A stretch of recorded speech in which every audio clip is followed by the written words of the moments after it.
Vejam, né, acho que é importante colocar algumas questões sobre isso.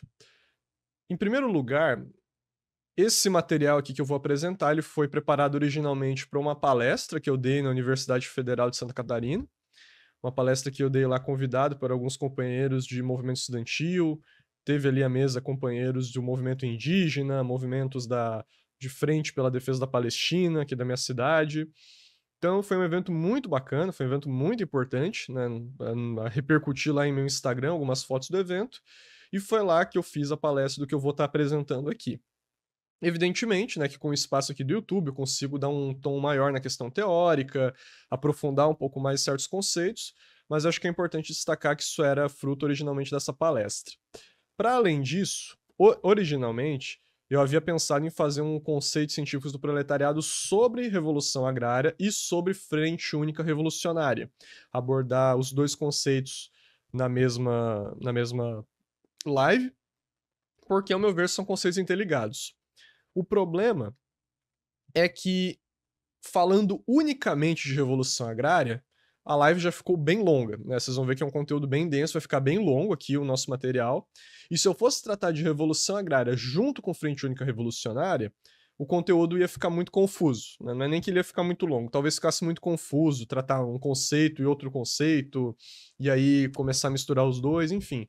Eu achei melhor, então, tratar sobre a Revolução Agrária e inúmeros outros tópicos vão aparecer aqui no meio, tá? Vai surgir a questão do capitalismo burocrático, vai surgir questão de nova democracia, vai surgir questão da Frente Única, mas o principal é tratar precisamente da Revolução Agrária. Então, todos esses conceitos que eu já tiver vídeos aqui no canal, eu vou estar indicando vídeo para os companheiros assistirem, e os que não, eu vou indicando aqui para os companheiros futuros vídeos que porventura eu venha fazer, ou indicando textos que se abordam esses assuntos e assim por diante. Então, vamos iniciar, né? Conceitos científicos do proletariado, revolução agrária e revolução de nova democracia. Bom, para iniciar, né, esse tópico de fundamental importância, acho que é legal a gente começar explicando precisamente como que surge a ideia de uma revolução agrária. Como é que surge isso? Antes do marxismo, a revolução agrária, ainda que não tivesse um conceito pré-estabelecido, ela foi desenvolvida, né, precisamente através das revoluções democrático-burguesas. Né, o que isso significa? A gente tinha um ancien regime, né, o velho regime, cuja forma estatal era o que se chamava de regime absolutista, e cuja base econômica oscilava entre o mercantilismo, o surgimento de relações capitalistas e o modo de produção em grande parte ainda feudal, grandes relações servis e feudais, particularmente no campo, de inúmeros países, particularmente da Europa. E, né, por conta do surgimento das relações capitalistas de produção com o surgimento da burguesia, que vai surgir ali na Baixa Idade Média, no final da Idade Média, é que vai se estabelecer, então, a luta política pelo poder dessa classe, destruindo as velhas classes dominantes, né, particularmente a casta dos antigos monarcas, né, os nobres, politicamente, e a antiga classe dos senhores feudais. E nesse processo, o principal aliado da burguesia, né, das revoluções burguesas, particularmente as revoluções burguesas clássicas, será a classe do campesinato. E por conta disso, por conta dessa aliança que houve da burguesia com o campesinato, um dos grandes pilares das revoluções democrático-burguesas para o desenvolvimento, para o surgimento do capitalismo, para o surgimento da República Democrático-Burguesa, em oposição ao ancien regime, vai ser precisamente a destruição do latifúndio, a destruição das propriedades feudais, ou semifeudais que sejam, e a conquista da terra para o campesinato. Então, a distribuição das terras para o campesinato, particularmente o campesinato pobre, mas também o campesinato médio e rico, conforme foi surgindo. Né? Então, esse era um dos principais pilares das revoluções burguesas, resolvendo particularmente a contradição que existia entre campesinato, massas camponesas e o sistema latifundiário que existia nesses países no qual se efetivou as revoluções burguesas. Os casos mais avançados que a gente pode citar é precisamente o caso da França, da Revolução Francesa, particularmente da Revolução Jacobina, que foi a mais radical nesse sentido, né? A Revolução Jacobina foi a mais radical ao confiscar a terra dos latifundiários, ao acabar com a classe latifundiária e distribuir as terras aos camponeses, e também a Revolução Americana, suas duas etapas, né, que é a independência americana e a Guerra Civil Americana, mais particularmente a segunda, no qual também vai acontecer um processo que a gente pode chamar de Revolução Agrária, né, precisamente a destruição do latifúndio e a conquista da terra para o campesinato. A gente vai ver, né, de forma breve, de que esse não foi o modelo que vai ser vigente na maior parte do planeta, nem na maior parte dos países que posteriormente vão se tornar imperialistas. Mas é importante destacar que isso era uma pauta histórica da burguesia, né, uma pauta histórica do que se chamava de revoluções democráticas. E bom, com o desenvolvimento das repúblicas democrático-burguesas, com o desenvolvimento da burguesia, evidentemente a burguesia só pode se desenvolver com o proletariado. Né? São classes indissociáveis, antagônicas, mas uma não existe sem a outra. Né? É a universalidade da contradição entre ambas. Então, o proletariado se desenvolve, evidentemente que isso vai desenvolvendo o surgimento da ideologia científica do proletariado, que é o marxismo, né? A sua concepção de mundo, a sua concepção de classe, e assim vai surgir, né, a ideologia do proletariado, acompanhado das suas lutas, né, acompanhado das lutas operárias que vão se desenvolver no decorrer, particularmente ali do século XIX, certo? Vai ter inúmeras lutas operárias, lutas por melhores salários, lutas pela apropriação maior do trabalho excedente, né? Então o proletariado ter acesso ao produto social que a maior parte fica nas mãos da burguesia, né? A apropriação privada da burguesia do trabalho social. Então vai se desenvolver todas essas lutas operárias, mas havia uma questão fundamental, que era, você já tinha países que estavam com o capitalismo bem desenvolvido, que estava em desenvolvimento, como por exemplo a Inglaterra, mas boa parte dos países da própria Europa Ocidental, ainda que se expressasse a contradição entre burguesia e proletariado, como uma contradição latente, ainda possuía uma grande massa camponesa que estava sob relações pré-capitalistas, e que, por conseguinte, ainda havia a demanda, a luta por revoluções democráticas, revoluções democrático-burguesas, certo? Então, havia essa realidade, e né, o próprio Marx e Engels já colocavam bem claramente que a grande revolução social no mundo como um todo seria dirigida pelo proletariado, mas eles colocavam que ainda não havia condições maduras suficientes para isso. Né? A própria grande massa camponesa e o desenvolvimento inicial dessas repúblicas burguesas, muitas delas sequer tinham estados nacionais formados ainda, né? A própria Alemanha, o Estado alemão levou décadas para se formar. Então, Marx e Engels já colocavam na época do Manifesto Comunista a necessidade de se apoiar as revoluções democrático-burguesas como parte integrante da Revolução Socialista. Né? Eles colocavam isso no manifesto muito claramente, e em outras ocasiões também colocavam. E né, algumas questões importantes a se ressaltar sobre isso, né? Citações aqui para a gente compreender. Veja como Marx colocava o problema, né? Marx e Engels no Manifesto Comunista. A Revolução Burguesa Alemã não poderá ser, senão, o prelúdio imediato de uma revolução proletária. Isso ele afirmava em 1848, ali no transbordar que iria acontecer posteriormente da Primavera dos Povos. Tudo na Alemanha dependerá da possibilidade de apoiar a Revolução Proletária por uma espécie de segunda edição das Guerras Camponesas. Aqui o Marx ele se refere às Guerras Camponesas de Thomas Müntzer, né, que foi naquele contexto lá do surgimento do protestantismo, e surge através do protestantismo uma grande revolução camponesa, que rompia com as concepções de Lutero e particularmente as concepções de Thomas Müntzer, que colocava a necessidade de uma grande revolução camponesa, né, uma verdadeira revolução agrária, claro, não com esses conceitos desenvolvidos, né, e que levou à morte de dezenas de milhares de camponeses naquela época. Mas que foi uma grande guerra camponesa, e Marx já colocava a necessidade de que a revolução proletária deveria ser uma segunda edição das guerras camponesas. Então veja a importância que Marx dava a essa questão. E, né, em 1850, enquanto os pequenos burgueses querem por fim a revolução o mais rápido possível, nossos interesses e nossas tarefas consistem em fazer a revolução permanente até que o proletariado conquiste o poder do Estado. Então vejam aqui a grande importância, um conceito que vai ficar mais claro posteriormente, mas de que como Marx ele já colocava nessa época a necessidade de temos que fazer a revolução democrática, os comunistas devem fazer a revolução democrática, devem apoiar. Mas, ao contrário da pequena burguesia que está atuando nessa revolução democrática, a gente não vai parar nas tarefas burguesas. A gente vai cumprir elas, mas a gente vai avançar diretamente, permanentemente, ao socialismo, à revolução proletária. e colocava, né, claramente, como a revolução burguesa ela estava diretamente ligada a essa revolução proletária. E uma questão importante que a gente tem que destacar disso tudo é, quando Marx fala de revolução burguesa aqui, por mais que haja o fato de que na época a burguesia ainda tinha algum aspecto revolucionário, é importante que a gente demarque que o caráter principal desse apoio se dava a apoiar o campesinato. Por quê? Porque, como a gente vai ver em Lenin, existe um tipo de capitalismo, desenvolvimento de capitalismo, que não se apoia no campesinato, se apoia nas antigas classes dominantes, particularmente nas classes, na velha ordem feudal e assim por diante, e faz uma lenta conversão dos antigos junkers, dos antigos latifúndios, em capitalistas. E o próprio Marx não vai orientar de imediato, né, não vai colocar isso de forma nenhuma, o apoio, por exemplo, a Bismarck, apoiar essa via prussiana de implementação de capitalismo, porque era uma via essencialmente reacionária.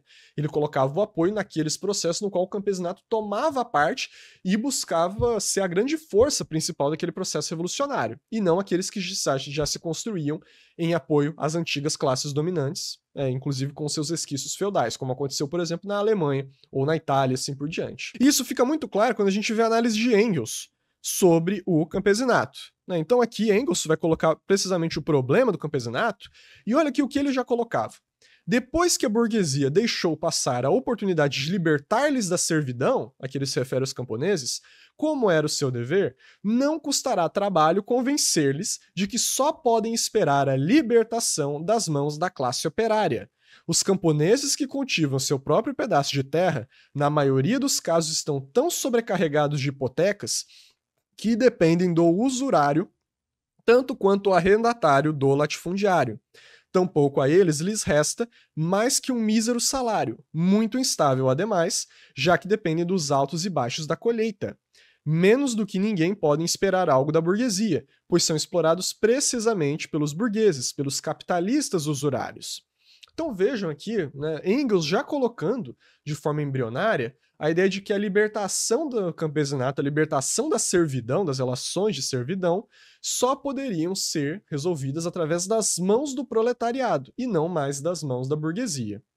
Nessa época, eles vão traçar uma ampla luta contra os oportunistas, né, que se encastelavam no movimento operário, e uma luta importante de se destacar é a luta contra o La Salle, né, contra o La Salle, ligado à social-democracia alemã, que entre inúmeros outros desvios, né, o próprio Marx publicou a crítica ao programa de Gotha como uma crítica ao lassalleanismo, né, as posições de La Salle, mas um fundo teórico fundamental das posições de La Salle, que eram posições direitistas, ao invés de apoiarem a conversão da guerra entre estados burgueses em guerras revolucionárias, como colocava Marx e Engels, ele buscava apoiar a formação do Estado alemão, inclusive apoiando a atuação de Bismarck, né, aquele reacionário alemão que unificou os estados, né, contrariando as diretrizes de Marx e Engels. O La Salle, né, o fundo teórico dele, era a negação de que quaisquer outras classes, senão o proletariado, são revolucionárias. Ou seja, o proletariado era a única classe revolucionária e todas as outras seriam míseras reacionárias e que não teriam um papel importante no desenvolvimento da revolução social. Vejam aqui, já nessa época, o combate de Marx e Engels, a um sujeito oportunista. Oportunista por quê? Porque traficava os interesses do proletariado a serviço da burguesia, inclusive com acordos escusos com o maior chefe burguês da Alemanha na época, o Bismarck, né, e colocava a posição de negação do papel do campesinato. E essa é uma luta que Marx travou, né, que Engels e Marx travaram, que é importante para a gente conceber várias lutas que vão se desenvolver a partir daqui.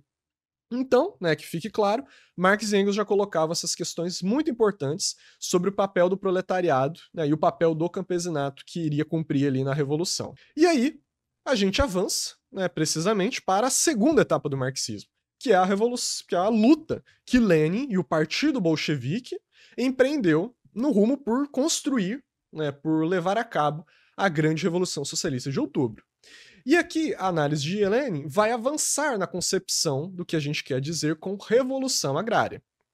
Veja, na época de Lenin, já era a era do imperialismo, e o Lenin vai falar, não cabia mais ao proletariado apoiar as revoluções, a burguesia em suas revoluções democráticas que se fosse desenvolver, mas sim ele próprio dirigir o processo revolucionário. Então aqui já é uma diferença bem grande em relação a Marx e Engels, na medida em que se desenvolveu as condições objetivas para o triunfo da Revolução Proletária. Lenin coloca a necessidade, então, do proletariado buscar dirigir esse processo revolucionário e não mais, né, o processo de revolução democrática e não mais a burguesia. Aplicando o marxismo às condições da Rússia, ele viu que, embora a condição de amadurecimento geral era da revolução socialista em todo o planeta, a Rússia era um país com uma característica muito sui generis. A Rússia era um país muito peculiar, porque a Rússia era um país caracterizado como imperialista feudal militar, tinha um capitalismo relativamente desenvolvido, tinha o desenvolvimento de classe operária, ao mesmo tempo tinha uma enorme massa camponesa, tinha uma iminente revolução burguesa, né, havia lutas pela Revolução Burguesa, havia uma grande massa camponesa, havia massas de camponeses que eram oprimidos sob relações capitalistas, havia massas de camponeses oprimidos em relações serviços semi-feudais. Era um país com muitas particularidades. E a partir disso, Lenin vai ter que desenvolver uma teoria para explicar esse processo e como dar cabo da Revolução, mesmo com todo esse desenvolvimento da situação de classes na Rússia. E Lenin vai fazer uma análise, precisamente, dos trabalhadores rurais na Rússia, né? Então ele vai fazer essa análise aqui, isso aqui ele colocou em esboços, né, da questão agrária em 1920. Em particular, ele está falando aqui de um ponto de vista universal, então ele fala a maior parte dos trabalhadores gerais no planeta estão sob essas condições, mas ele deixa claro que isso podia ser generalizado para a particularidade da Rússia. E veja como ele trata o problema. Ele faz a distinção entre proletariado agrícola, semiproletários ou camponeses que trabalham em parcelas e pequenos camponeses. Como ele trata cada um? O proletariado agrícola, né, são os operários assalariados, contratados por ano, por temporada, por jornada, que ganham seu sustento trabalhando por salário em empresas agrícolas capitalistas. Depois desses, os semiproletários, ou camponeses que trabalham em parcelas, isto é, os que ganham seu sustento em parte por meio do trabalho assalariado em empresas capitalistas agrícolas e industriais, e, em parte, trabalhando na terra própria ou tomada de arrendamento, o que lhes fornece apenas certa parte dos produtos necessários para a subsistência de suas famílias. Pequenos camponeses, isto é, os pequenos lavradores que possuem, quer como propriedade, quer por arrendamento, uma parcela de terra tão reduzida que, para cumprir as necessidades de suas famílias e de sua exploração, não precisam contratar assalariados. Então veja a importância dessa análise de Lenin.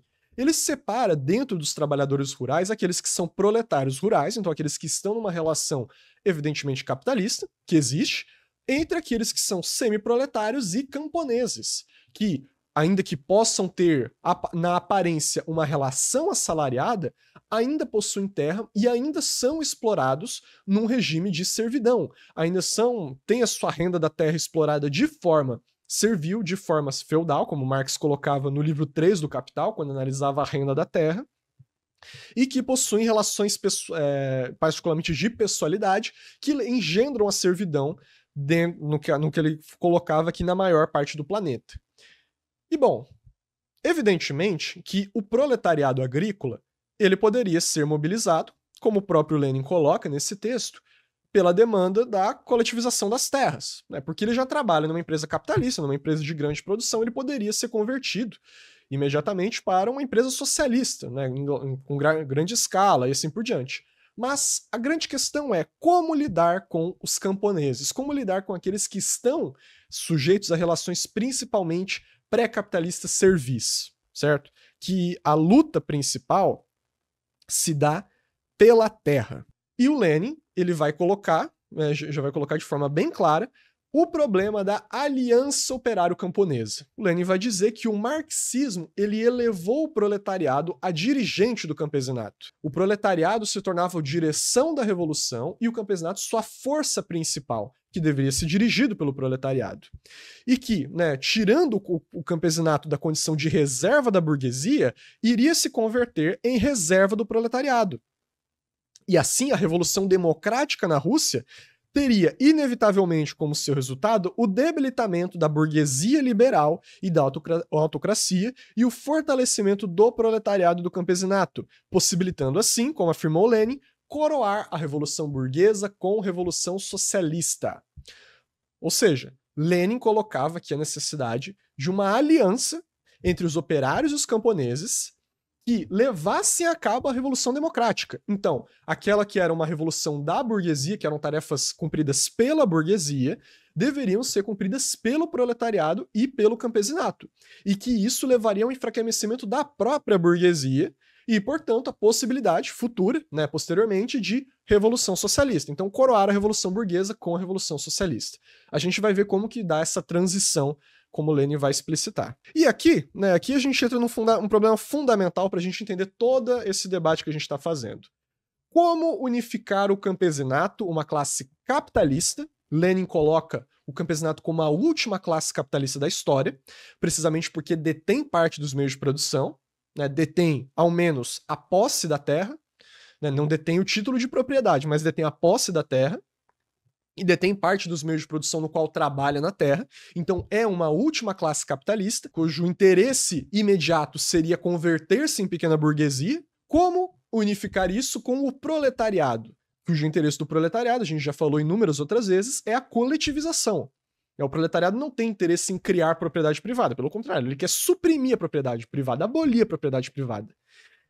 E, precisamente, né, isso se expressa na coletivização, a gente vai demonstrar isso posteriormente, mas na criação de empresas coletivas agrárias, por exemplo, que teriam já a socialização do produto social, né, a socialização do trabalho excedente entre os produtores ali que trabalhassem. Então, como resolver esse problema? Aqui o Lenin coloca, né, a necessidade da destruição do latifúndio e conquista da propriedade privada da terra aos camponeses. Ou seja, o proletariado, como parte da tarefa de construir a revolução proletária, teria que, na luta com o campesinato, destruir o latifúndio e conquistar a terra para o campesinato. E o Lenin coloca, né, ele chamou isso das duas táticas da social-democracia, tem um texto assim nominado, né, que traça precisamente da revolução democrática ininterrupta ao socialismo. Denominando, né, o Lenin vai chamar a primeira etapa da Revolução Democrática como ditadura democrática revolucionária dos operários e dos camponeses, e imediatamente a seguir, a segunda etapa como ditadura do proletariado. Né? E aí o Lenin, ele descreve esse processo aqui. Então ele coloca, né, justamente nesse texto, né, o Duas Táticas da Social-Democracia, ele coloca: não será naturalmente uma ditadura socialista, mas uma ditadura democrática. Essa ditadura não poderá tocar, sem toda uma série de graus intermediários de desenvolvimento revolucionário, os fundamentos do capitalismo.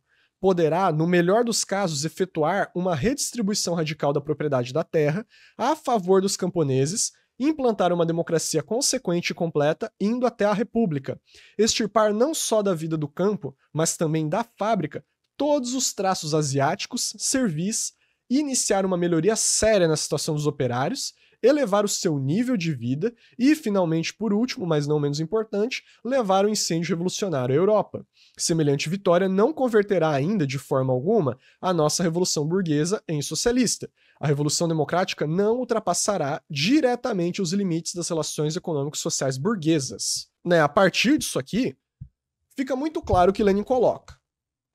Para ganhar, o campesinato, na época, salvo engano, ele era a maior parte da população, era a classe mais arraigada e era uma das mais combativas nas lutas de classes que estavam acontecendo na Rússia. Né? Então, os inúmeros levantes camponeses que aconteceram a partir do ensaio geral da Revolução, de 1905. E é precisamente entre 1904 e 1905 que Lenin, vendo essa situação aguda da luta de classes, vai formular a necessidade de uma ditadura democrática revolucionária de operários e camponeses que cumpriria o papel de destruir o latifúndio, construiria a propriedade privada dos camponeses, a pequena propriedade privada, e posteriormente levaria inevitavelmente, ininterruptamente, à Revolução Socialista, a ditadura do proletariado. A gente vai ver agora como que isso foi se desenvolvendo. Mas antes, assim como Marx e Engels tiveram o seu La Salle, Lenin também teve aqueles que negaram a sua teoria, a sua colocação, e que particularmente foi Trotsky. Né? Trotsky, que sempre colocou como um defensor do leninismo, um bolchevique leninista, como ele colocava, na prática negou a tática leninista para a Revolução Russa. Né? Como que isso se expressou? Né? Foi quem se levantou ela, foi principalmente o menchevique Trotsky, né? No qual ele vai formular a sua teoria de revolução permanente entre 1905 e 1906, e queria negar completamente essas duas táticas leninistas de revolução democrática e revolução socialista, propondo que a contradição do campesinato com o sistema feudal se resolvesse imediatamente com a ditadura do proletariado, negando os fundamentos da aliança operário-camponesa. E aí os companheiros, né, que estão assistindo podem ficar assustados. Nossa, mas a Revolução Permanente não foi uma discussão, uma luta que esteve lá com Stalin, lá nos anos 20, na metade dos anos 20? Por que está falando de Revolução Permanente aqui com Lenin?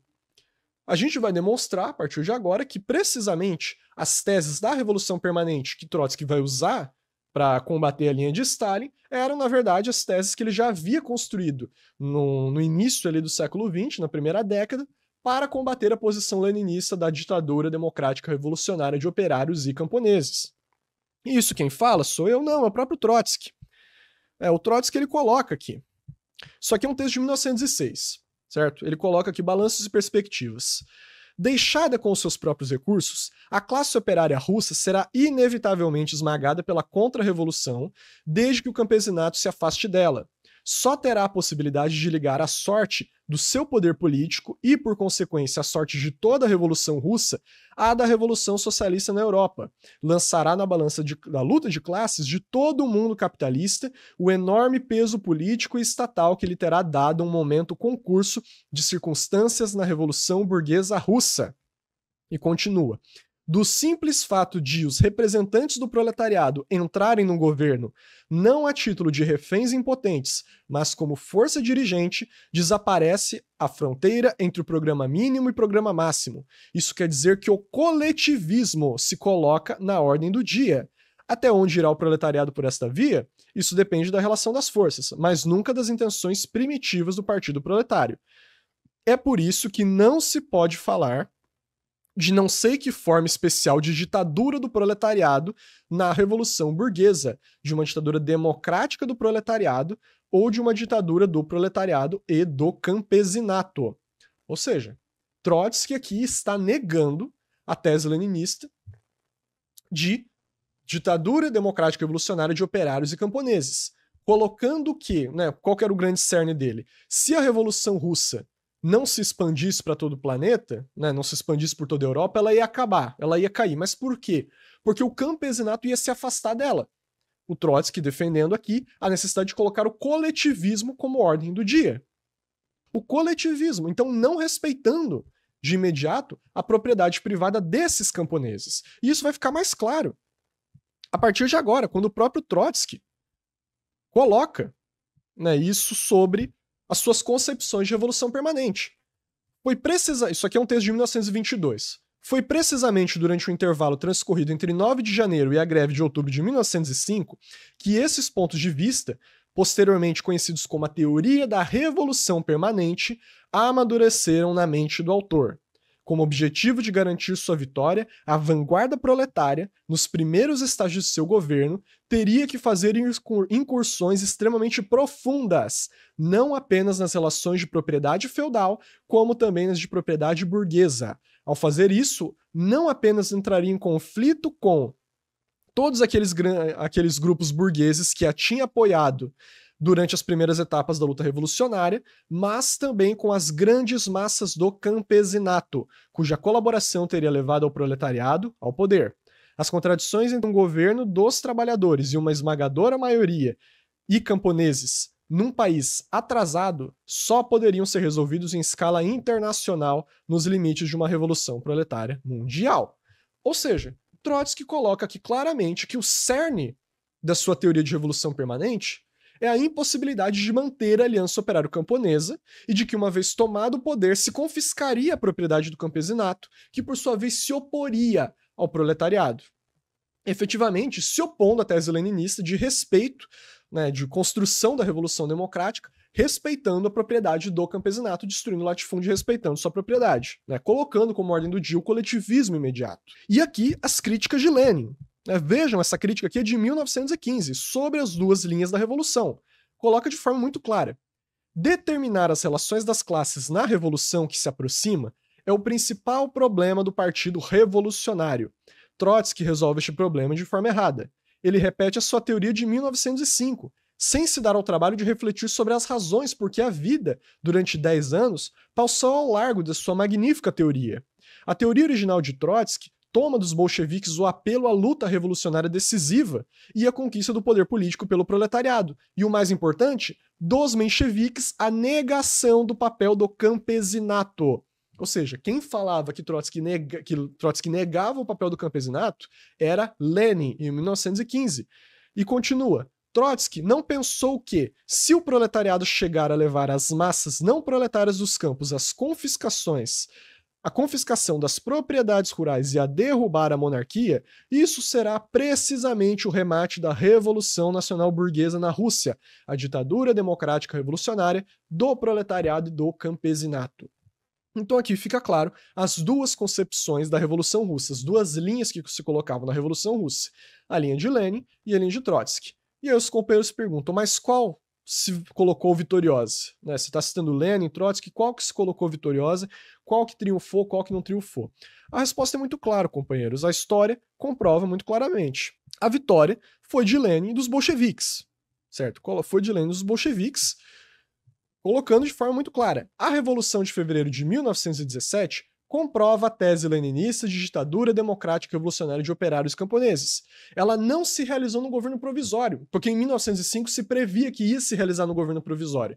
Mas o governo provisório não cumpriu essas tarefas democráticas. Quem cumpriu foram os sovietes de operários camponeses, que, formados e ganhando grande força política através da Revolução de Fevereiro, é que vão construir a ditadura democrática revolucionária de operários e camponeses, através dos sovietes.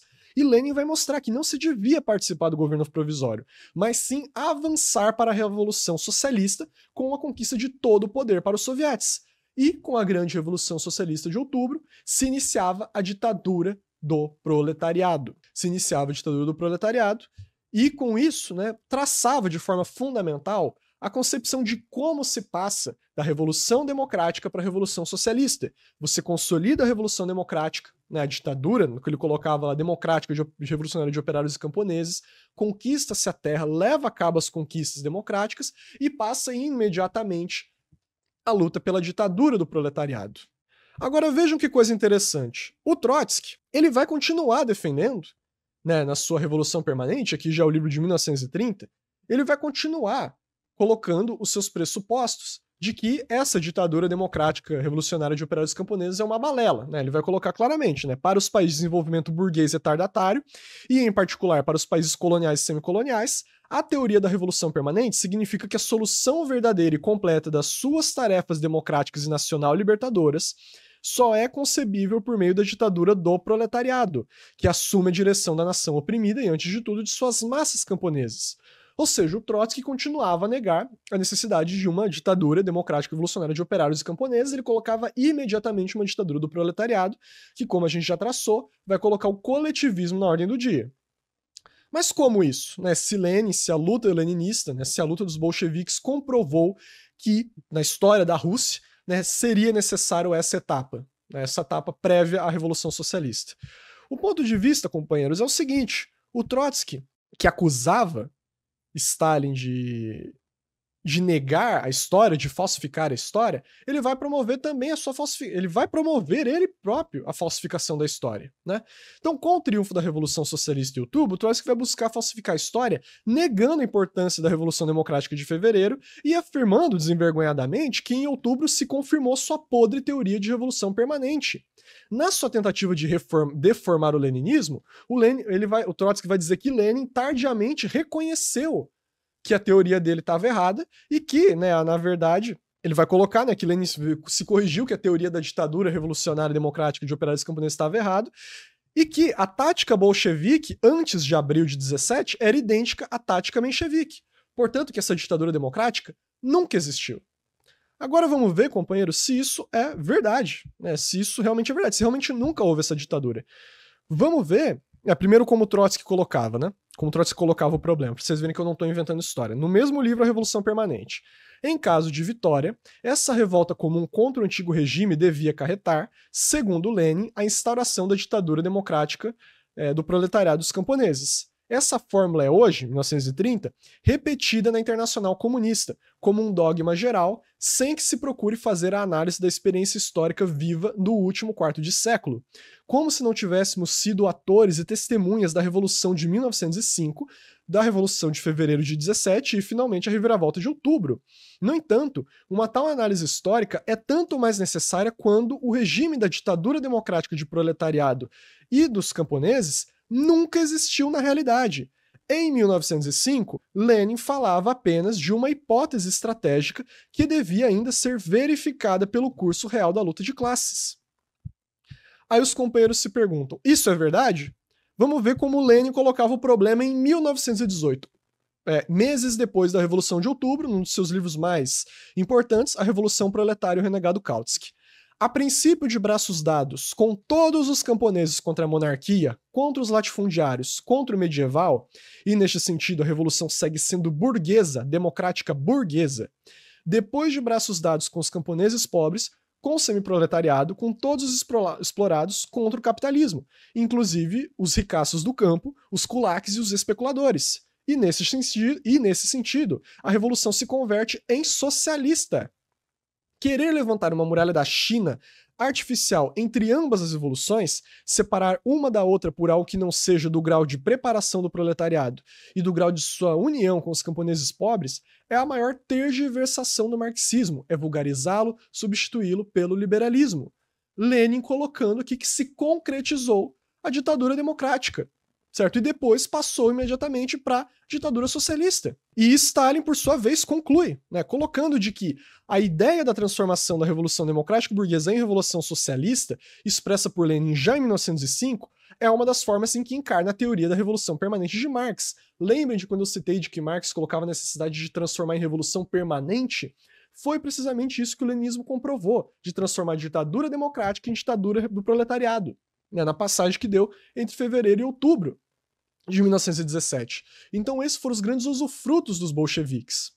E aí os companheiros podem perguntar, bom, beleza, houve a revolução, mas isso construiu o socialismo?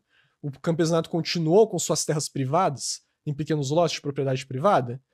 Aí a gente é só analisar os fatos históricos, companheiros, é só analisar os fatos que se sucederam, que eu coloquei aqui, que é o problema colocado de como converter então o campesinato ao socialismo.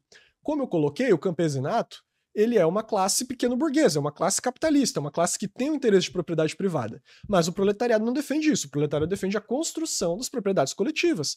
Então, como Lenin colocava, ele colocou isso nos seus últimos textos, quando ele já estava bem doente, ele colocava o problema do plano cooperativo. A necessidade, como ele colocava, também refutando as teorias de Trotsky, de que para construir o socialismo num país só, bastaria organizar as milhões de massas camponesas em empresas coletivas. Empresas coletivas, cooperativas, que ainda que não fossem totalmente socialistas, mas desenvolveriam as relações socialistas de produção no campo. E acabaria com essas. Buscaria se acabar, fundamentalmente, com as relações de produção privadas que existiam no campo da Rússia. E até, eu trouxe uma citação aqui para colocar, mas isso aqui do História do PQ, se vocês lerem lá o texto sobre a cooperação, ele coloca isso com todas as letras. Lenin via na cooperação em geral e na cooperação agrária em particular o caminho exequível e lógico para milhões de camponeses, pelo qual se podia passar da pequena exploração individual para as grandes agrupações cooperativas de produção. Ou seja, pegar toda essa propriedade camponesa, que na época era propriedade privada, e converter em grandes cooperativas, em grandes empresas, socialistas não estatais a priori, mas que se ia construir daí as relações de produção socialistas. E, companheiros, como que isso se deu? Isso aconteceu na Rússia? Aconteceu ao pé da letra, aconteceu ipsis literis com Stalin.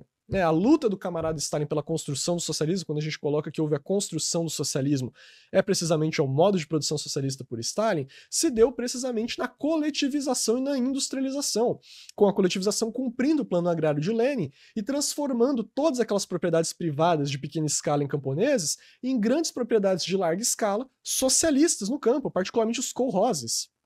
Eu não vou desenvolver isso aqui, eu já desenvolvi isso muito claramente nesse vídeo aqui, que é Lenin e a construção do socialismo na União Soviética, a nova economia política, e os companheiros podem estar acessando aí, estar assistindo depois, no qual eu desenvolvi isso de forma bastante clara. Mas o fundamental que a gente vê aqui, como se coloca de forma muito clara, muito explícita, e que é o principal que eu gostaria de tratar dessa sessão, é de que a tática leninista da Aliança Operário-Camponesa, da Revolução Agrária, da ditadura democrática revolucionária dos camponeses, ficou comprovado na história. Comprovado por quê? Porque deu certo na prática. Enquanto a teoria trotskista de revolução permanente nunca foi aplicada em lugar nenhum, na União Soviética foi aplicada a tática leninista e construiu o socialismo. Construiu a propriedade socialista, construiu, né, o modo de produção socialista, cumpriu a tarefa de transitar da Revolução Democrática para a Revolução Socialista. E é esse o grande mérito histórico. Veja, quando eu falo isso, né, não é de forma, não, porque o Lenin era mais legal que o Trotsky, então a gente toma a posição dele. Não, o fato é o seguinte, já foi o que deu certo na prática, foi o que se comprovou na prática da Rússia, e como a gente vai ver, vai se comprovar na prática universal das evoluções do século XX até as evoluções do dia de hoje. E esse era o principal, né, por isso que eu trouxe todo esse debate, e eu enfoquei a luta contra o trotskismo, porque vocês vão ver mais pra frente, até os dias de hoje, como essa luta pela defesa da Revolução Agrária permanece, e como essas mesmas teses revisionistas de negação desses fundamentos principais da Revolução Democrática e da aliança com o campesinato se expressam até os dias de hoje. Então vamos continuar. Vejam, né? Aqui a gente entra numa nova parte, que é a questão do maoísmo e a nova democracia. O que acontece? A luta de Stalin e da Internacional Comunista pela aplicação da Aliança Operário-Camponesa e Revolução Agrária em todos os países coloniais e semicoloniais. Se os companheiros verem as teses do movimento revolucionário para países coloniais e semicoloniais da IC, particularmente do seu 6º Congresso, se coloca muito claro lá já o conceito Revolução Agrária como o eixo da Revolução Democrática. Como eixo, como aquilo que move a Revolução Democrática e que precisamente era aquilo que deveria ser aplicado nos países coloniais e semicoloniais, os países de terceiro mundo, né? Unificar as massas camponesas em defesa, né, na luta contra o latifúndio para destruir o latifúndio. Né? Como o próprio Trotsky falava, a Comintern queria expandir o dogma da ditadura democrática revolucionária dos operários e camponeses para todo o planeta. Era isso que ele se referia, essa grande luta. Isso vai ter um grande impulso com a Frente Única Antifascista, que vai se expressar, né, a Frente Única Antifascista, a luta de Stalin, de Dimitrov, da luta pela Frente Única. Eu não vou estar desenvolvendo fundamentalmente aqui a questão da Frente Única, mas é importante entender o papel que ela cumpriu para cumprir isso. Por quê? Porque através da tática de Dimitrov da Frente Única Antifascista, né, de Stalin, de Dimitrov, vai se construir em todo o leste europeu inúmeras democracias populares e o que se chamava, né, que seriam embriões de nova democracia, que seriam as repúblicas de nova democracia. O que isso quer dizer, né? Geralmente quando se fala nova democracia se refere na China, mas as repúblicas democráticas do leste europeu também eram, em essência, nova democracia. Só que a grande questão é, a única que conseguiu superar todas as amarras do capitalismo e construir o modo de produção socialista, passar ininterruptamente para a ditadura do proletariado, foi a China. E é precisamente por isso que na China se expressa a nova democracia como um aporte e não no leste europeu, e não em outros locais, certo? Por inúmeras questões. O Dimitrov colocava, por exemplo, que na China, o Partido Comunista da China logrou em combinar sovietes armados e luta armada camponesa com a tática da Frente Única. Né? E é isso que o presidente Mao vai desenvolver. Com a Grande Revolução Chinesa, né, o presidente Mao vai traçar 6 leis da Frente Única, do qual uma das principais era: o campesinato é o aliado natural do proletariado, e é nele, principalmente, que se deve confiar. Né? As leis da Frente Única se referiam em relação ao desenvolvimento da luta com a burguesia, com o imperialismo, as possíveis alianças com a burguesia nacional, mas o principal que ele colocava é: o campesinato é o aliado natural do proletariado. Muito claramente. E, né, por conta disso, a gente vai ter um novo salto com a Grande Revolução Chinesa, né, com uma das maiores, se não a maior revolução do século XX, em termos de massas, né, massas organizadas, milhões de massas, né, período no qual 1/3 do planeta torna-se socialista, né, ou em vias de construir o socialismo, e é lá onde a gente vai ter esses grandes logros, esses grandes aportes para a Revolução Mundial. Então, em primeiro lugar, o presidente Mao vai fazer uma síntese da Grande Revolução Socialista de Outubro, que o próprio Lenin e Stalin não tiveram condições de fazer, que é o quê? A Revolução de Outubro, ela encerrou a era das revoluções burguesas. Então, até outubro, as revoluções burguesas, elas eram, colocando assim, era a era das suas revoluções. As burguesias ainda podiam construir processos revolucionários. E, né, com a Revolução de Outubro, marcou o fim da era das revoluções burguesas e o início da era das revoluções proletárias. Surgia aí, de fato, o início da era das revoluções proletárias, no qual a burguesia seria incapaz de dirigir qualquer luta revolucionária. Era necessário ao proletariado dirigir a luta revolucionária e, nos países semicoloniais, coloniais, de terceiro mundo, a luta democrática, arrastando todas as classes, arrastando o campesinato, a pequena burguesia, a média burguesia, o semiproletariado, e assim por diante. Isso é o que o presidente Mao vai sintetizar nessa época. E ele vai dar grandes aportes para o problema da Revolução Agrária. Em primeiro lugar, ele vai mostrar que no curso da Revolução Democrática já se realizam tarefas socialistas. Isso aqui de fundamental importância. Quando a gente coloca atualmente defender a Revolução Democrática, muitos colocam, vocês estão defendendo o capitalismo, isso é o que o Prestes defendia, o que o Partido Comunista Brasileiro defendia, né, o etapismo, qualquer coisa do tipo. A gente vai abordar isso mais pra frente, mas veja aqui o presidente Mao refutando completamente isso. Por quê? Porque durante a Revolução Agrária na China, já se colocava a expropriação da grande burguesia, particularmente em suas frações burocrática e compradora. Ou seja, os grandes empresários, os grandes burgueses do país já eram expropriados durante a Revolução Democrática, já se cumpria tarefas fundamentais da Revolução do Proletariado dentro da Revolução Democrática.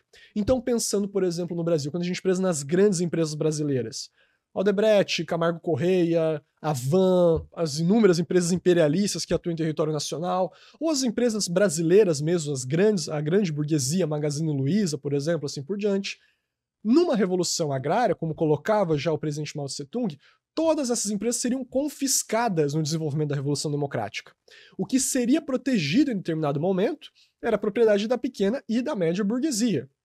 Mas isso não se refere às grandes empresas monopolistas nacionais, que seriam absolutamente expropriadas já durante a etapa da Revolução Democrática. Isso é de fundamental importância para a gente entender o motivo do porquê essa Revolução Democrática dirigida pelo proletariado e não mais pela burguesia, que o presidente Mao vai chamar de Revolução Democrática de novo tipo, ela não vai levar ao capitalismo, certo? E aí colocava ainda o presidente Mao de que durante essa revolução de nova democracia que ele vai acontecer, vai surgir uma ditadura conjunta das classes revolucionárias. Isso aqui é o desenvolvimento da teoria de ditadura democrática revolucionária de Lenin.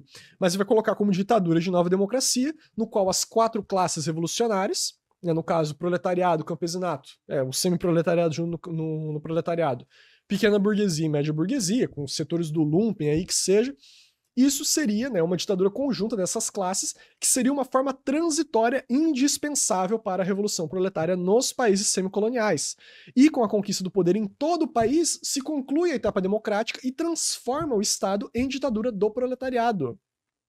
Isso leva a muita confusão, né? A Revolução de Nova Democracia na China, ela cumpriu-se fundamentalmente em 1949. A partir de 1949 já inicia a construção do socialismo, né? Já começa a construção da ditadura do proletariado, do socialismo. Não era mais etapa democrática, era etapa socialista. Por quê? Porque se cumpriu, né, com a Revolução Agrária a destruição do latifúndio, o confisco da grande burguesia, e agora cabia converter a pequena e a média propriedade privada em propriedade coletiva, propriedade do Estado, socialista, meio de produção socialista, com o proletariado cumprindo seu papel de coletivização, de se apropriar do trabalho excedente, né, e não de mais apropriação individual, mesmo da pequena burguesia. Então o presidente Mao vai resolver de forma muito cabal essa questão. E aí você se pergunta, mas isso é particular da China, isso não é aporte universal, não sei o quê. Vamos ver como o presidente Mao colocava o problema, né? Essa forma, a ditadura do proletariado, no entanto, não pode ser adotado por um determinado período histórico na revolução dos países coloniais e semicoloniais. Consequentemente, em todos estes países, a revolução só pode adotar em dito período uma terceira forma de Estado, a República de Nova Democracia. Esta é a forma correspondente a um determinado período histórico e, portanto, é uma forma de transição, mas obrigatória e necessária. E, né, respondendo àqueles que diziam que a Revolução de Nova Democracia levaria ao capitalismo, consolidaria o capitalismo, o presidente Mao responde o seguinte: em sua primeira etapa ou primeiro passo, a revolução de um país colonial ou semicolonial, ainda que por seu caráter social siga sendo fundamentalmente democrático-burguesa, e suas reivindicações tendam objetivamente a desobstruir o caminho ao desenvolvimento do capitalismo já não é uma revolução de velho tipo, dirigida pela burguesia e destinada a estabelecer uma sociedade capitalista e um estado de ditadura burguesa, senão que uma revolução de novo tipo, dirigida pelo proletariado e destinada a estabelecer nessa primeira etapa uma sociedade de nova democracia e um estado de ditadura conjunta de todas as classes revolucionárias. Por isso, essa revolução abre precisamente um caminho ainda mais amplo para o desenvolvimento do socialismo. Durante o seu curso, atravessa várias fases, devido às mudanças no campo contrário e entre os seus próprios aliados, mas seu caráter fundamental permanece inalterado. Tal revolução combate consequentemente o imperialismo, e, portanto, este não a tolera e luta contra ela. Vejam, companheiros, a importância disso aqui, né? E como eu falei, não coloca a nova democracia para desenvolver o capitalismo. Ela poderia desobstruir o desenvolvimento do capitalismo, isso é verdade. Mas, como a direção é do proletariado, a direção política mantém a luta pelo socialismo e impede o desenvolvimento da propriedade capitalista. Né? Impede o desenvolvimento do modo de produção capitalista. Se mantém a propriedade capitalista por um determinado período de tempo, né, para não romper a unidade com o campesinato, mas não vai permitir que essa se desvie do caminho socialista.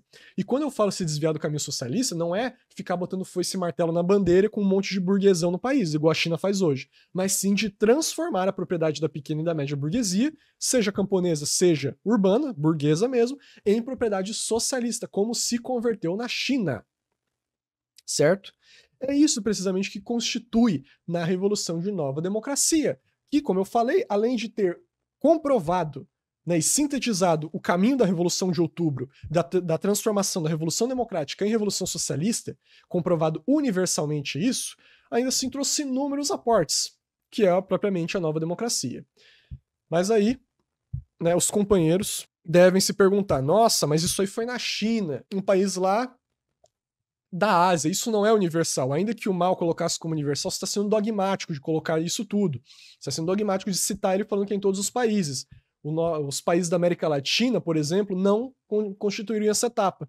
Então, vamos falar do único país da América Latina que construiu embriões de sociedade socialista em toda a história.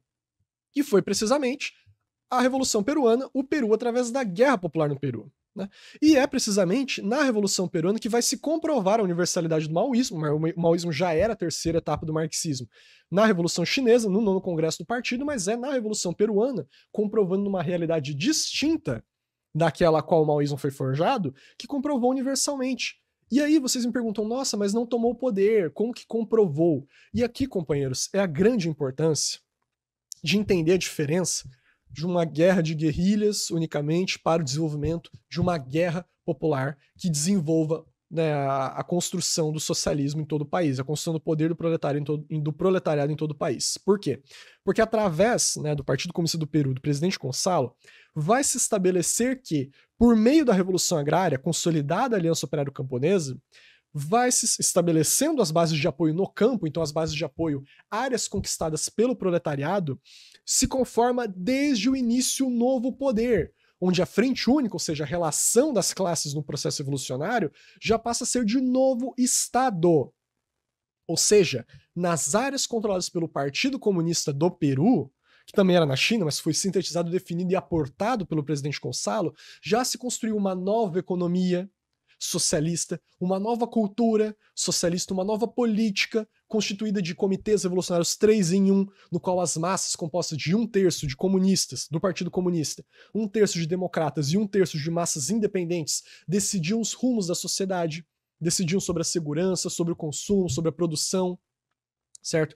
Para os companheiros que já viram, recomendo o meu vídeo sobre a Revolução Peruana, sobre o Sendero Luminoso, o que foi o caso de Jaucana, que foi um caso de poder operário, de poder socialista nas cidades, nas favelas de Lima, de como uma base lá, claro, era uma base bem embrionária, não era uma base de apoio propriamente, mas que lá já se colocava a nova política, a nova cultura, a nova economia. Os trabalhadores, né, os moradores daquela vila de Jaucana, decidiam o que iriam produzir, com quem ia ficar a produção, coletivamente, como que ia se punir os criminosos, como que ia se punir a contra-revolução, como que se ia garantir o bem-estar social, a saúde da população, a educação da população, tudo isso era feito nas favelas de Lima, numa vila, que era a vila de Jaucana. Nas bases de apoio rurais, né, particularmente de Ayacucho, muito mais expandidas, muito mais fortes, envolvendo um novo poder. Ou seja, comprovou-se porque em 40% do território peruano, como demonstrou inúmeros pesquisadores, como Cynthia McClintock, Cinnamon Strong, Gustavo Goiti, assim por diante, se colocava 40% do território peruano já estava libertado e se colocava a construção de uma nova política, uma nova sociedade, embrião da sociedade socialista. Ou seja, o maoísmo foi comprovado, a nova democracia foi comprovada porque se estabeleceu esse novo poder socialista numa realidade distinta daquela chinesa.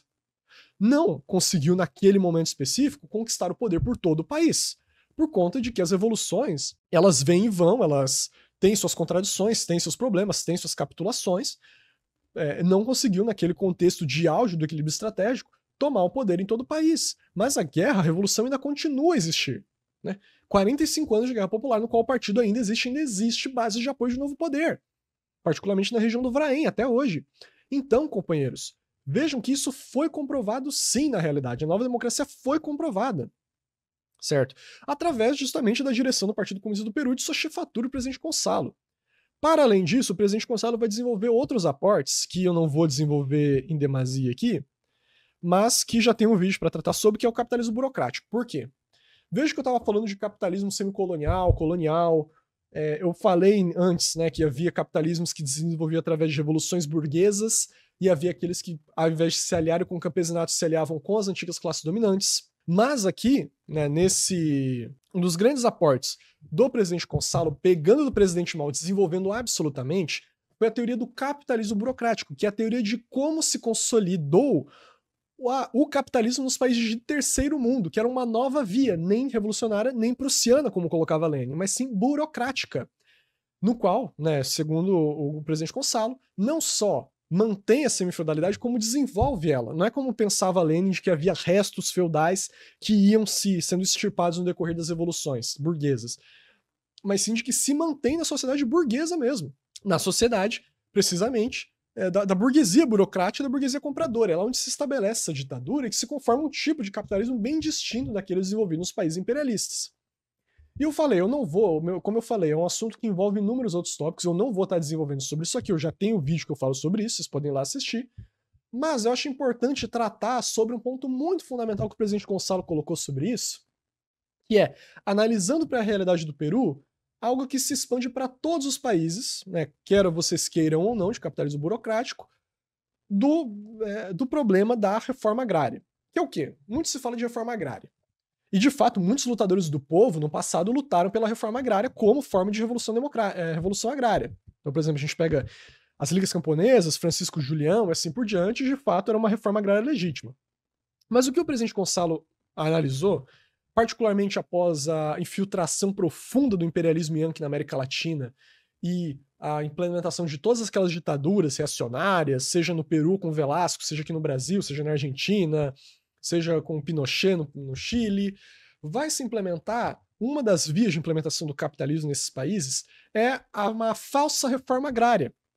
O que o presidente Gonçalo quer dizer com isso? Uma falsa reforma agrária que se chamou-se de linha latifundiária no campo, mediante leis agrárias expropriatórias que não apontam a destruir a classe latifundiária feudal e sua propriedade, senão evoluí-las progressivamente mediante a compra e pagamento da terra pelos camponeses. Companheiro, isso aqui é muito importante. Aqui ele está falando das leis agrárias expropriatórias de Velasco, né, que o Velasco ele foi o primeiro governante do Peru a fazer uma reforma agrária. O primeiro governante no Brasil também a colocar uma reforma agrária na prática, né, vocês podem ficar bem surpresos com isso, foi o regime militar. O João Goulart encampou as lutas, evidentemente, sustentado pela base de massa das ligas camponesas, mas aqueles que de fato implementaram a lei de reforma agrária, né, porque o Goulart foi derrubado antes, o Jango foi derrubado antes, foi o regime militar.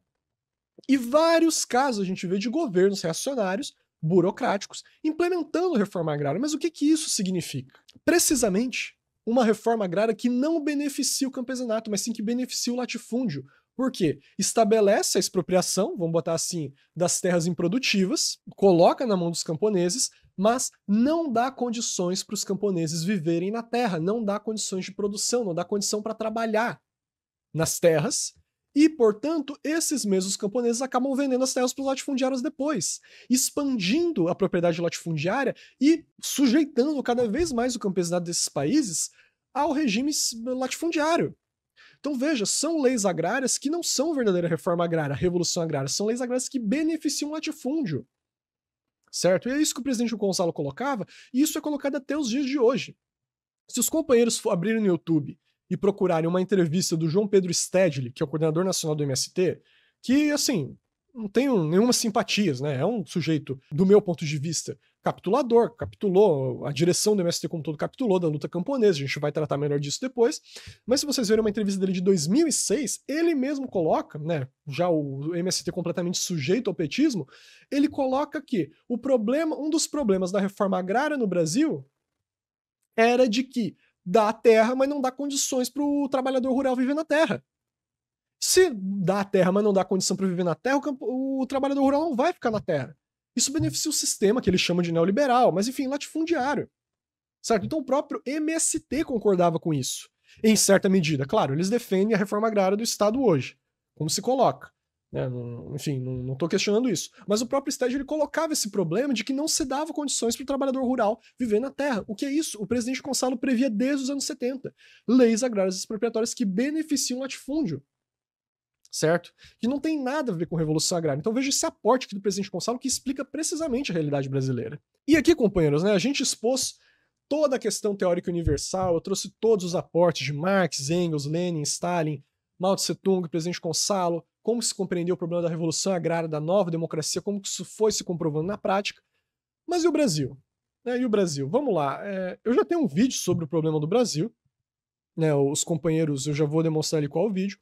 Mas qual que é o problema? Por mais de 5 décadas, o problema da Aliança Operária Camponesa não foi tomado como pedra angular da Revolução Brasileira, independentemente da discussão de se era ou não feudal ou semifeudal o país.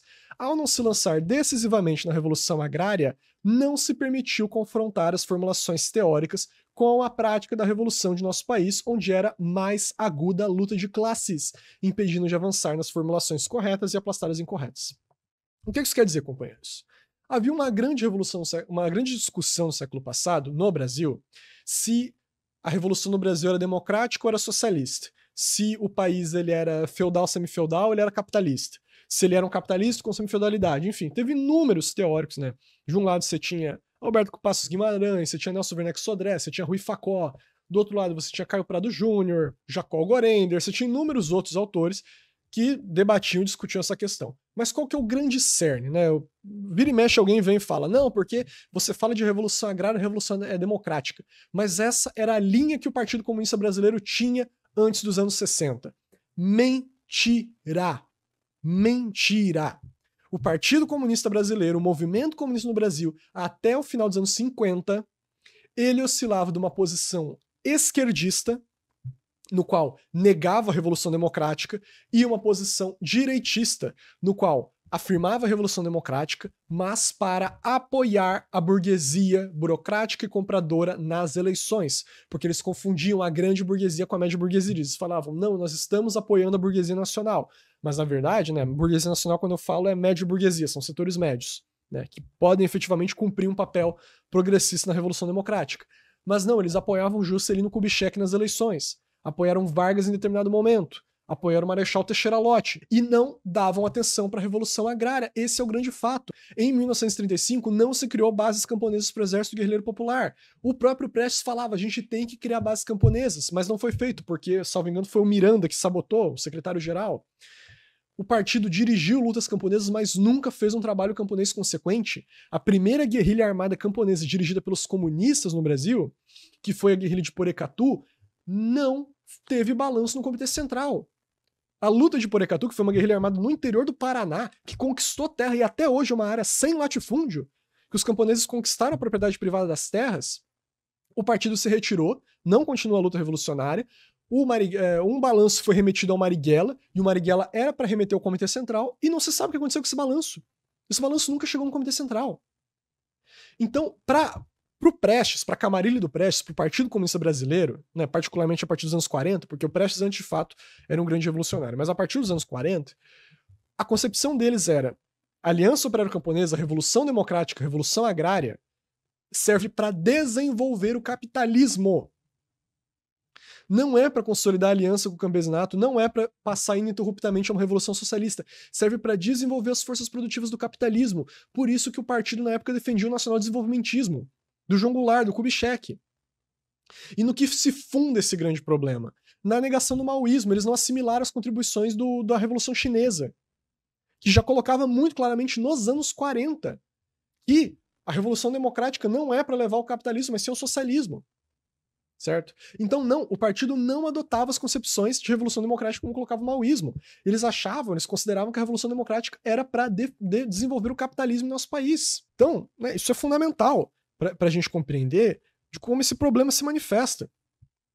E aí eu tenho um vídeo, não vou me deter aqui em toda a história do movimento comunista brasileiro, já tenho um vídeo sobre o assunto, vocês podem ir lá assistir, né, que é Por que não houve revolução no Brasil ainda, a história do Partido Comunista do Brasil, né, PCB, e lá vocês podem ver quando eu esmiuço essa questão.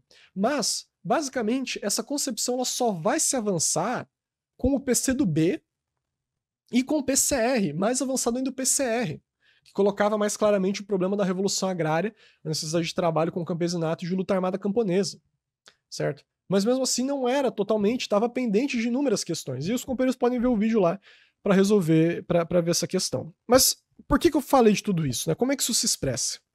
Vejam, o fato de ter tido todo esse desvio de direita, encabeçado por Prestes, pela camarilha de Prestes, e até falando do Prestes, é interessante colocar que o Prestes fez autocrítica, tá? O Prestes nos anos 80 fez autocrítica, se colocou como verdadeiro comunista em nosso país, colocou que dirigiu a linha direita, né, que se expressou no movimento comunista brasileiro, de fato, então ele fez autocrítica, mas o fato é, por 5 décadas ele dirigiu a linha direita no Partido Comunista Brasileiro, né, Partido Comunista Brasil e Comunista Brasileiro. Então é importante que isso seja destacado. Com esse desvio de direita, né, que de fato colocava o proletariado a reboque da burguesia, então ao invés de desenvolver uma luta revolucionária concreta, ainda que uma grande luta de massa, mas desenvolver uma luta revolucionária concreta, se colocava a necessidade de apoiar a burguesia nacional, que na verdade era a grande burguesia, os grandes burgueses em nosso país, representados na época no Juscelino Kubitschek, politicamente, né, no Teixeira Lott, assim por diante, muitos intelectuais, acadêmicos, partidos e organizações revisionistas passam a negar a necessidade de uma revolução democrática e, consequentemente, uma revolução agrária em nosso país. Para tal, inventam a acusação de etapismo e regurgitam as teorias trotskistas. Isso aqui é muito importante, né? Hoje em dia muito se fala de etapismo. Ah, porque etapismo, porque o Brasil não teve revolução porque era etapista, não sei o quê. Toda a revolução vitoriosa na história da humanidade, e particularmente na história das revoluções proletárias, triunfou cumprindo etapas. A Revolução Russa teve uma etapa democrática e uma etapa socialista. A Revolução Chinesa teve uma etapa democrática e socialista. Vietnamita, democrática e socialista. Vocês podem perguntar qualquer revolução proletária. A cubana teve uma democrática, não chegou a avançar, na minha concepção, para socialista, mas teve uma importante etapa democrática, a Revolução Democrática. Todas as revoluções que triunfaram proletárias no século XX tiveram etapa democrática e socialista. Então o problema não é etapas. A crítica ao etapismo ela é absurda. Porque o marxismo-leninismo coloca o problema das etapas. Lenin colocava o problema das etapas, como eu citei aqui inúmeras citações de Lenin. E, mais importante, não é porque Lenin falou, né, eu não sou uma pessoa dogmática, não é porque Lenin falou, não é porque Mao falou, é porque comprovou-se na prática. Comprovou-se na prática da Revolução Russa, comprovou-se na prática da Revolução Chinesa. Certo? Isso que é o fundamental, isso que é o mais importante. Né, ao contrário de inúmeros trotskistas que falavam que não sei o que e tal. É só ver o que se consolidou e o que não se consolidou na prática, porque o marxismo é uma ciência prática, certo? Da prática a teoria, da teoria a prática. Se não funciona na prática, porque tá errado, porque não é científico. Então, se comprovou na prática. E aí regurgitaram essas teorias trotskistas. E eu boto a foto do Rui Mauro Marini, né? Porque na minha concepção, na concepção que eu adoto, que na verdade é uma reprodução de um documento do Partido Comunista do Brasil, PCB, que coloca de que a revolução, que a teoria marxista da dependência, na verdade, é uma teoria trotskista da dependência, é uma teoria de que regurgita as teorias trotskistas para negar os fundamentos da Aliança Operário-Camponesa na Revolução Democrática. No caso agora, incapaz de negar esses fundamentos, nega a própria Revolução Democrática. Né? Então, a teoria do Rui Mauro Marini, Günter Franger e Adi Caterva colocam, né, a negação da Revolução Democrática imediatamente uma revolução socialista. E que por conta disso, né, eu não vou desenvolver aqui, é um desse documento que eu afirmei, mas que eu já tenho um vídeo inteiro argumentando por que a teoria trotskista da dependência é trotskista e por que ela é errada, por que ela não está de acordo com o marxismo, por que ela não explica a realidade brasileira. Isso eu já abordei enormemente, eu não vou desenvolver aqui, eu só queria deixar claro esse aspecto de que, na minha posição, de que, de fato, essas teorias que negam, sob o pretexto de criticar o etapismo, que na verdade era o desvio de direita do partido, nega o problema da Revolução Democrática Camponesa em nosso país e que por conta disso cai na mesma teoria trotskista incorreta dos anos 10, anos 20, certo? Mas, lembrem, eu acho isso muito interessante, porque eu não vou desenvolver esse problema aqui da TMD, mas eu falei um negócio lá na conversa com o Humberto Matos, de que eu afirmava, isso aqui é uma teoria trotskista, mas não é todo mundo que defende essa teoria que é trotskista consciente, certo? Essa concepção de negação do papel fundamental do campesinato, ainda que tenha sido criada por Trotsky, ela é adotada por inúmeras organizações e partidos que sequer se assumem como trotskistas. E agora, a gente vai ver a maior prova disso, para vocês entenderem o porquê que eu fiquei a maior parte do vídeo colocando o problema do trotskismo dessa tese. Isso aqui, atas de congresso do Partido Comunista Brasileiro Reconstrução Revolucionária, no caso agora o PCBR, né? Olha o que se coloca. Consideramos que o projeto de reforma agrária burguês, que limita a distribuição de terras aos latifundiários improdutivos e, em última instância, consiste em cobrar à burguesia pelo cumprimento da função social da terra, é insuficiente e mantém a luta pela terra amarrada aos parâmetros da propriedade privada dos meios de produção. A questão agrária e ecológica só será resolvida no sentido dos interesses do proletariado com a nacionalização de todas as terras com usufruto dos pequenos agricultores. Companheiros, isso aqui é do partido, né, o PCBR, que acabou de ser fundado no seu congresso extraordinário lá de 2024. Companheiros, que citação que eu trouxe no começo dessa live, que é a mesma coisa, é igual praticamente ao que foi colocado aqui, as inúmeras citações. É do livro Revolução Permanente de Trotsky.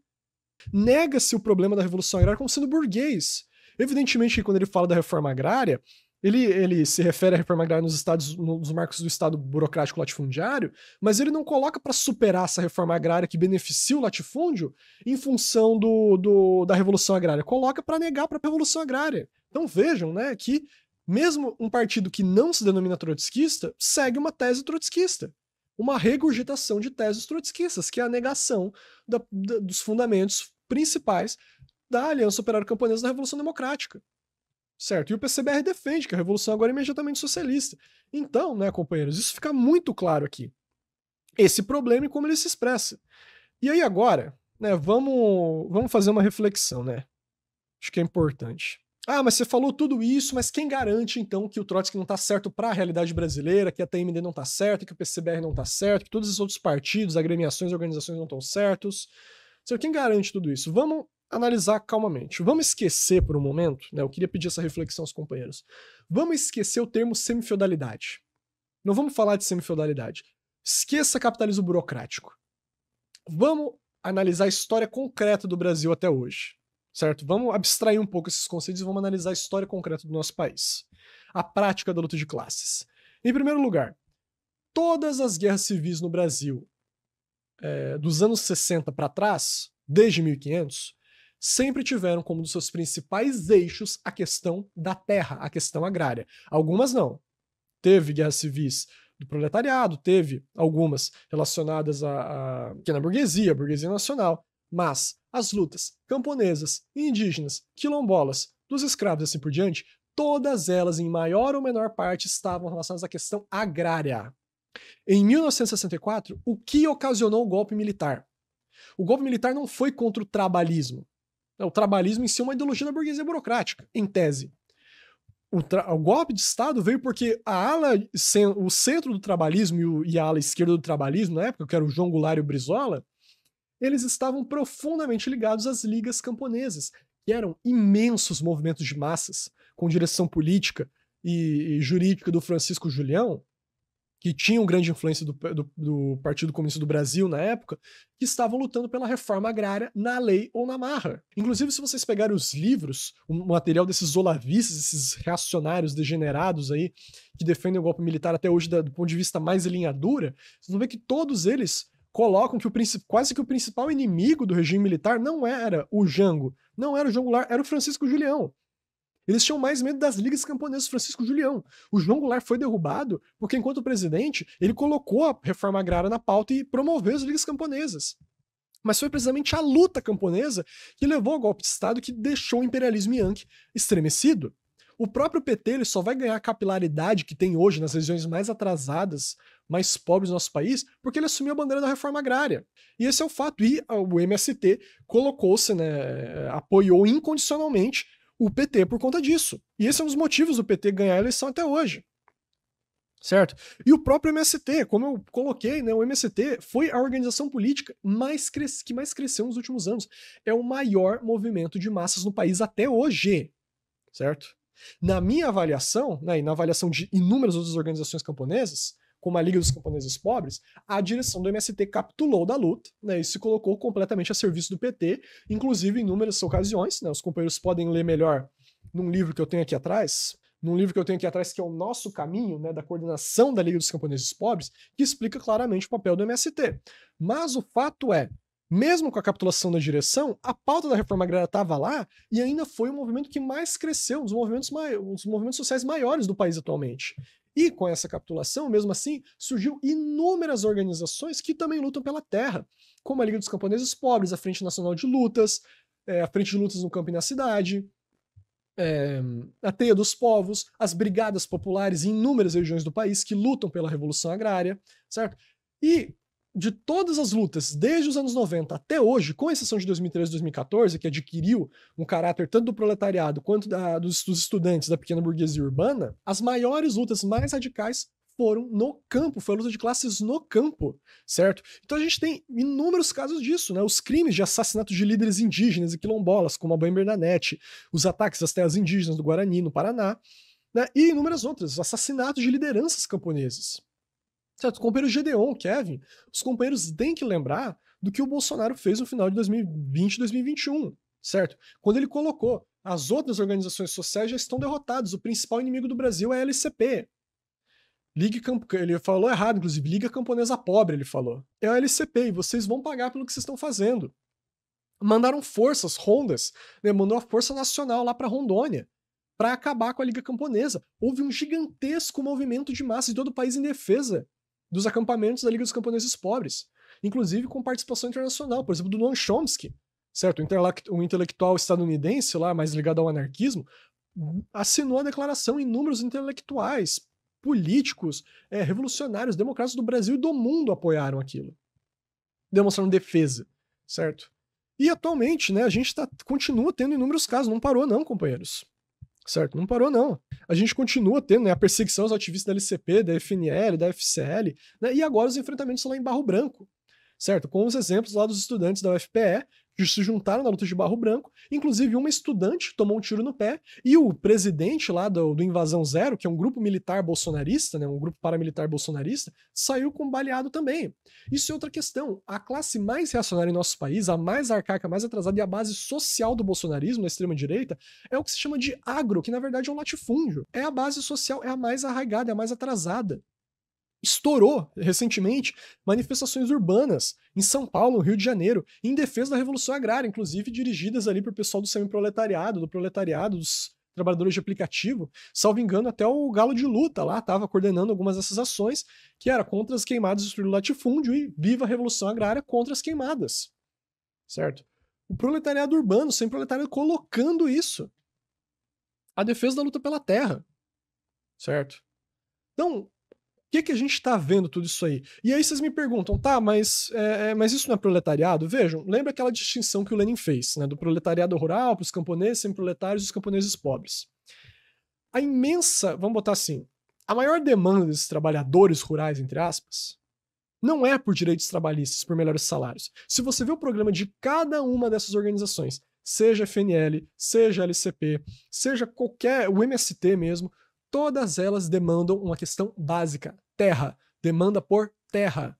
Essa é a demanda do proletariado rural, companheiros. O proletariado, a classe que não tem mais nada a perder, nenhum meio de produção.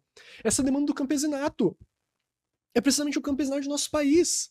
Uma imensa classe, que supera aí pelo menos 40 milhões de integrantes.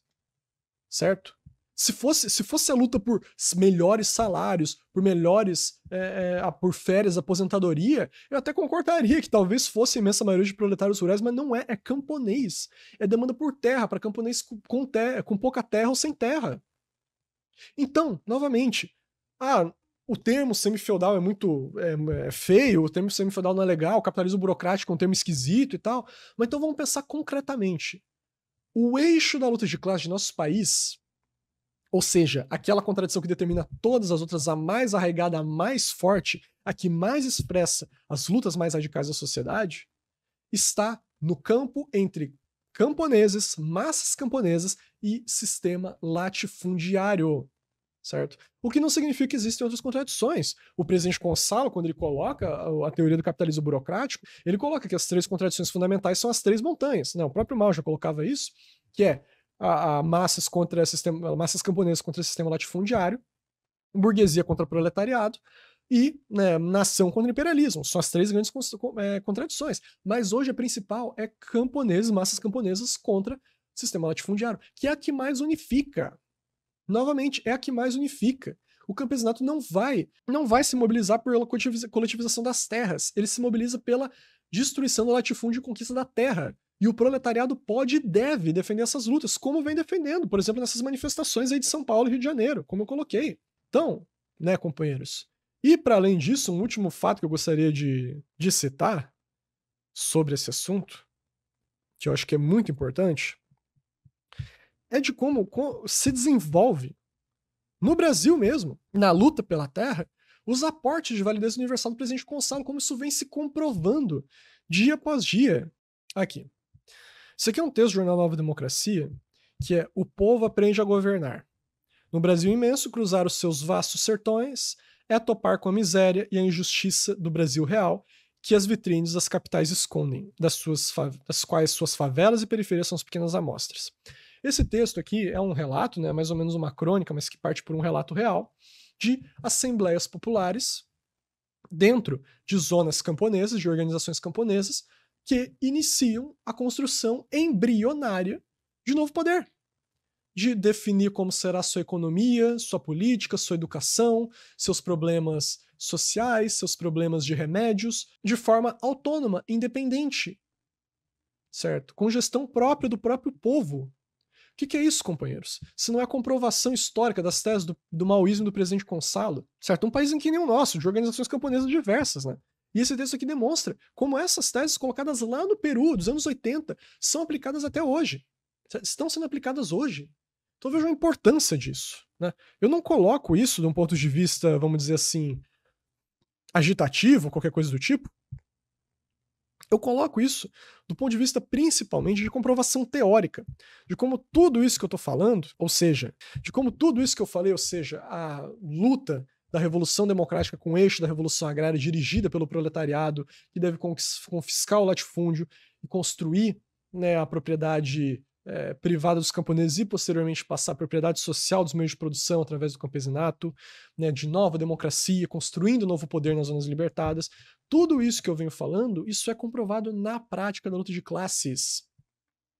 Seja das revoluções históricas do século XX, como a Grande Revolução Socialista de Outubro, a Grande Revolução Chinesa e a Guerra Popular no Peru, seja nos movimentos camponeses hoje no Brasil, certo? Num estágio muito mais embrionário, muito distinto, mas continua aplicando as mesmas teses. Por quê? Porque é uma ideologia científica, certo? E é isso que eu busquei comprovar aqui, a comprovação desses conceitos, de como isso se comprova na prática da luta de classes até os dias de hoje, e comprova de fato a universalidade do marxismo em sua terceira etapa, o marxismo, leninismo, maoísmo, principalmente o maoísmo, aporte de validez universal do presidente Gonçalo, e que no Brasil se comprova que a contradição principal da sociedade é entre massas camponesas e sistemas latifundiário, e as demais, proletariado contra a burguesia e nação contra o imperialismo, são subordinadas a essa. Não significa que elas não existem, não significa que não tem a luta do proletariado contra a burguesia, e nem significa que numa possível revolução de nova democracia, no caso como se colocava na Guerra Popular no Peru, não há expropriação da grande burguesia e a coletivização das fábricas pelo proletariado. Há. certo? Isso já se cumpre na Revolução Democrática, mas a propriedade do campo, dos latifúndios, deve ser entregue aos camponeses, como parte da Aliança Operária Camponesa e como parte de garantir a Aliança Operária Camponesa. Por quê? Uma vez que se coletivize as terras sem um amplo processo de educação, sem um amplo processo de cooperação, de convencimento ideológico do campesinato, como coloca esse mesmo livrinho que eu falei aqui do Nosso Caminho, o campesinato vai ruir a Aliança Operária Camponesa, não vai apoiar e simplesmente vai se acabar com o processo revolucionário que está se desenvolvendo, certo? Então era isso que eu queria ter trazido hoje, né? Espero que tenham gostado. E sim, claro, né? Demonstrar como que essa negação dessas teses, de uma forma ou de outra, todas elas passam pela regurgitação das teses trotskistas. Quer essas pessoas considerem-se trotskistas, quer não. Eu citei um partido, mas eu poderia citar inúmeras outras organizações, porque praticamente todos os partidos que disputam eleição atualmente, seja de esquerda, revisionistas ou oportunistas, defendem teses semelhantes, né, para não dizer iguais, sobre isso, certo? Que são as teses trotskistas. E, né, tomar posição por defender a Revolução Agrária, por defender a Revolução Democrática, não é tomar posição necessária, vamos botar assim, diretamente pelo maoísmo, é simplesmente compreender o marxismo-leninismo. É compreender o que o marxismo-leninismo colocava teoricamente lá nos anos 10, anos 20, certo? E é romper com essas posições trotskistas que muitas vezes são ignoradas, né? Os trotskistas, se coloca as críticas aos trotskistas unicamente, negam os países socialistas, negam isso, negam aquilo, sabe? Beleza, realmente, tem que se ter considerações importantes. Mas o cerne é isso aqui. A revolução permanente é isso aqui, certo? E o que opunha ela era a revolução agrária, a revolução num país só e a revolução de tipo leninista, certo? Que é o que eu busquei comprovar aqui nesse vídeo de hoje a nível teórico. Então, espero que tenham gostado aí desses conceitos científicos do proletariado.